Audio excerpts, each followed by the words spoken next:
After the somber funeral for my father, a prominent shareholder, my brother-in-law caught us off guard by raising the delicate topic of inheritance.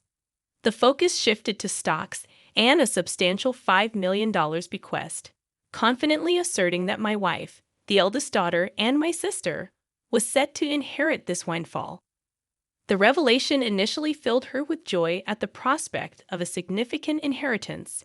However, their excitement was short-lived when the family lawyer delivered the disheartening news that my brother-in-law had no legitimate claim to the inheritance. I, Greg Johnson, a 42-year-old office worker, reflected on my father's vibrant life, despite his age of 78. He remained full of vitality, actively engaged in his work. My older sister, a perpetual source of trouble, led a carefree life, causing continuous worry for our parents. In her middle age, she introduced Aaron Corner, a man she intended to marry. Despite his youth and handsomeness, I couldn't warm up to him due to his demeanor. My sister demanded that our father finance her wedding, swiftly depleting the funds and unapologetically seeking more. A year after her marriage, tragedy struck. Our father collapsed while playing golf and passed away a few days later. Overwhelmed by grief, I found myself struggling with the funeral preparations, with no assistance from my sister. After the funeral, a lawyer visited our home to discuss the inheritance outlined in my father's will. While my mother and I were already aware of its contents, my sister and brother-in-law were oblivious until then. They shockingly claimed that the stocks and the $5 million inheritance should go to my wife. Stunned and speechless, my mother and I were taken aback. The lawyer corrected them, revealing that my brother-in-law had no right to inherit. Surprised and disappointed, my sister and her husband expressed disbelief and shock. The lawyer dropped another bombshell. My sister and I did not share the same father. This revelation left my sister furious, demanding an explanation from our mother, who wore an indescribable expression. The long-held family secret had finally come to light, leaving my sister shaken and seeking answers. "I'm sorry," our mother managed to say amidst the shaking emotions. "You are the child of my previous husband." Since childhood, my sister had teased me, claiming that Dad loved her more. Now faced with the truth, she seemed unable to accept it. However, she quickly shifted her stance, suggesting that if she was adopted, she would still have inheritance rights. Aaron chimed in, agreeing with her, yet our mother firmly denied any adoption, causing disbelief. "I'm the eldest daughter, and even Dad said so," my sister angrily declared, glaring at me in response. I felt my anger intensifying as I countered my sister's insatiable desire for more, despite the considerable amount of money our dad had already given her. My brother-in-law chimed in, supporting her claim and stating that it's natural to spend money on one's daughter. However, the lawyer intervened, drawing attention to the questionable spending, including debt repayment, and suggested reviewing the will. My sister panicked, claiming ignorance about any will. It turned out that our father had wanted to discuss and decide the contents with the family, but she had skipped it for frivolous reasons. When the lawyer proposed reviewing the will, my sister and her husband reluctantly agreed. The will clearly stated the transfer of property to my mother and me, explaining why my sister was not adopted. Her mistreatment of me and reckless spending had disappointed our father, realizing she had no right to the inheritance. My sister was visibly shocked, and her brother-in-law, who had initially supported her, suddenly changed his tune, accusing her of lying and abruptly leaving the room. In her anger, my sister blamed our mother for not asking to have her adopted, claiming it was unfair that only Mom received the inheritance. Frustrated, she cried and screamed, expressing her disappointment. Despite my sister's outrageous behavior, the lawyer remained calm, explaining that as the biological son, I had the right to receive it all. Before things escalated further, he warned that the police might need to be involved if the situation continued. My sister appeared startled by the mention of the police, given her history of repeated theft. As my mother spoke tearfully to her, she clicked her tongue and left the room. Half a year passed, and the inheritance proceedings were completed without issue. Despite some grumbling from my sister and brother-in-law, they couldn't stand against the lawyer's efficiency. My mother gave my sister a small amount of money, but I had no intention of interfering. The frustrating part for our family was that the two had disappeared. Their blatant greed was so evident that even our relatives were lost for words. One day, my wife suggested that my mother, daughter, and I go out to eat. Since my father's passing, our mother had been down, but she showed smiles when with her granddaughter. I suggested to my mother, "Why don't you live with us?" But you know, Rook still comes home occasionally. Sis only comes around to beg for money, doesn't she? How long does she plan to keep this up? The reason my mom defends my sister is that she is her blood-related child, and there might be concern that if we visit our family home, my sister might cause trouble again. Understanding that, I told her to take her time thinking about it and then drove my mom to our family home. Upon arrival, we encountered something unexpected. The lights were on in our supposedly empty home. It wasn't the time for the helper to come, so we were puzzled. I parked the car, suggesting, "Let's go up and have some coffee with Mother." We got out of the car and headed to the entrance, but the moment we approached the door, a car came rushing in. "Mom, watch out." Hearing my daughter ahead of me, I shielded my wife with my body. The car just grazed me, and I managed to dodge it, but I collided with a nearby flower bed, injuring myself badly. The car stopped after hitting the garage door. "Are you okay, Dad?" My wife and daughter rushed over, supporting me. Mother was trembling in shock at the sudden event. Understandably, from that moment on, a day of turmoil began. I was taken to the hospital by ambulance and had to be hospitalized briefly. Later, I heard that Aaron Warner, my brother-in-law, was driving the car. According to the police, he explained that he mistook the accelerator for the brake. However, I had my doubts about that story. Amidst all of this, my sister and mother visited me in the hospital. Mother left briefly to arrange flowers, and during that time, my sister coldly looked at me and said, "You're only tough and bodied, huh?" With a slightly disappointed tone, I couldn't help but give her a smile. "If I had died in the accident, Mom would inherit everything, right? Messed up your plan," I said a bit sarcastically, and my sister looked uneasy. "You planned this, didn't you?"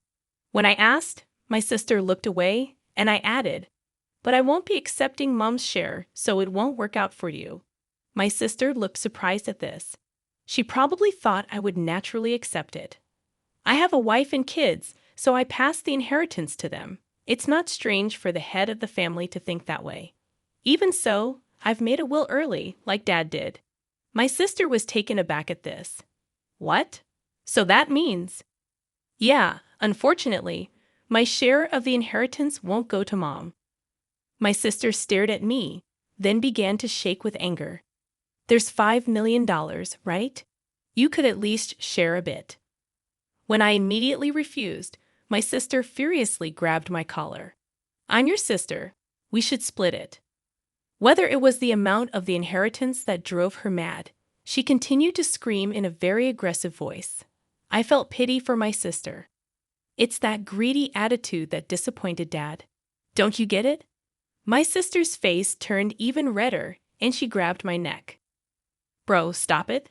Mother, who had just returned, scolded her loudly. Then the nurses, called by the nurses' call button, arrived and escorted my sister out of the room. Mother seemed to want to protect my sister, but my sister had lashed out at her too. As she left, she asked, "Why did she turn out like this?" Hearing Mother say this sadly, I felt a pain in my heart. Later, Mother's health deteriorated, and she fell off, gradually weakening. My wife and I started visiting the family home more frequently to support her, but this seemed to upset my sister. Probably she encountered my wife when coming to ask for money or heard about it from Mother. One day, my sister called my cell phone. "From now on, we will take care of Mom. You guys don't need to come. Watch this." All of a sudden, however, my sister wasn't listening and said, "We've already decided," before hanging up. My wife told me she had been turned away by my sister. Too concerned about how my sister, who had no experience in household chores or living, would manage, I quickly contacted Mother. To my surprise, I found out that my brother-in-law had experience in caregiving. Mother was still independent, not yet in a worrying state. This reassured me. However, within just a month, Mother was rushed to the hospital in an ambulance. It was said to be due to a medication dosage error. When we rushed to the hospital, Mother was shockingly weak. The doctors also seemed puzzled by her condition. I couldn't recall such a mistake ever happening before. Leaving my wife to care for Mother, I went to our family home, which was in a terrible state. Despite my mother's love for cooking, the usually well-stocked fridge was shockingly empty. Even the helper had been swiftly dismissed. Feeling ashamed of trusting my sister even a little, anger surged within me. Checking the safe where valuables were kept, I discovered a large amount of money missing from Mother's passbook. The passbook with the inheritance was secure in a bank locker, but there was hardly any money left for living expenses. Returning to my mother, I explained the situation and revealed my sister's betrayal. Brooke did such a thing. Mother seemed unaware of the passbook issue and showed a shocked expression. When asked about the medication error, she explained that my brother-in-law had prepared it and looked troubled. Mom, I don't think you should let them into that house. They claimed they would take care of you, but the state of that house was the worst. And you've gotten so frail. Haven't they been feeding you properly? Speaking with concern, I hung her head. Mom, let's live together. I'll build a new house, and we can live there together. Moved by my suggestion, Mother shed tears. However, her condition continued to worsen. Despite the doctor's best efforts, they, along with my sister, seemed to weigh heavily on her. Ultimately, Mother passed away without recovering. When I went to the family home for the funeral, all the valuable items had disappeared. It seemed that my sister and brother-in-law, in need of money, had taken them. Standing in the desolate place, I was overcome with anger. I had to find a way to make my sister take responsibility for Mother's sake and as atonement for what she had done. I resolved to do something. The day after Mother's funeral, my sister and I met at the lawyer's office to discuss the inheritance. Condolences, but as her daughter, I'm entitled to Mother's inheritance. My sister said with a sense of superiority that made me laugh involuntarily. She seemed to be under some misconception. Let's open the will then. As the lawyer revealed the contents of the will, my sister turned pale. You're joking. Why, bro? You are not entitled to any of the inheritance. This is in accordance with Dad's wishes. My brother-in-law started to get angry, but the lawyer had nothing else to say except repeat the same thing. This must be a mistake. Bro is her child, isn't she? My brother-in-law suddenly became furious, throwing things off the table. Are you trying to trick us? We won't let you get away with this. Give us the inheritance now. Aaron, you planned to kill Mother, didn't you? When I asked, my brother-in-law glared at me unpleasantly. Oh, I wouldn't do such a thing. Then why did the medication error occur? My brother-in-law appeared annoyed. I don't know anything about that. It's impossible that I can't inherit. You must have done something. My sister was getting more agitated. Now I'm even behind on my condo payments. I was shocked. She hadn't rushed to Mother's side after hearing of her death because she was busy with such matters, hoping for the inheritance. Really, there's nothing left.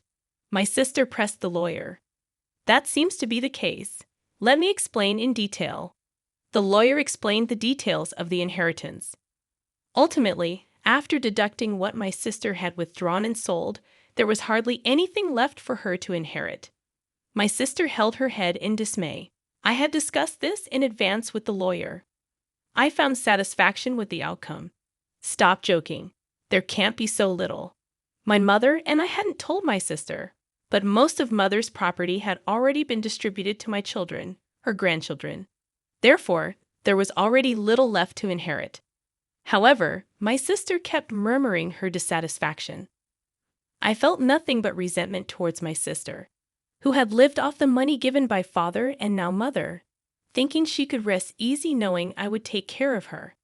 But you just took her money. You are a true disgrace to our parents. I raised my voice in frustration. Caring for someone costs money, you know. Don't you understand? Then show me the receipts for what you spent on mom's care. I'll cover any necessary expenses. As I extended my hand, my sister turned pale and was at a loss for words. I threw those away. That's not good. Without receipts, it can't be proven as evidence. Hearing the lawyer's words, my sister struggled to find a response. During this, my brother-in-law tried to calm me down. Greg, your sister is in a tough spot. Maybe you could help her out a bit as family. I cannot. My immediate response left my brother-in-law speechless. I've been hurt by my sister for a long time. Frankly, I feel like it's karma, but you're the only siblings, maybe just a little.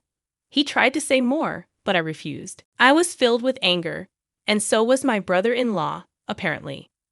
Dan, if that accident had worked out, Rook would have had the entire inheritance. What accident? Before I could ask, my brother-in-law started talking on his own. Because of this brother, things didn't go as planned. I was supposed to get a new car, but now there's barely enough money left even for repairs. My sister tried to stop him, but it was too late. That's a pretty serious statement. You could be accused of fraud. The lawyer held a recorder, smirking at my sister and brother-in-law. What the heck? Isn't that against the rules to do that? You agreed to our conversation being recorded at the beginning, didn't you? Called out by his own words, my brother-in-law's face turned pale. To him, I had one thing to say. Aaron, I will be pressing charges about that accident. Don't joke. Where's the evidence? The evidence has just been provided by you. My sister, crying, began to hit my brother-in-law. You idiot! It's all your fault. Why did you say that? Later, my brother-in-law faced legal consequences for his actions. Additionally, unresolved suspicions about his past emerged, requiring police involvement. For some time, my sister, as an accomplice, was said to face lesser charges.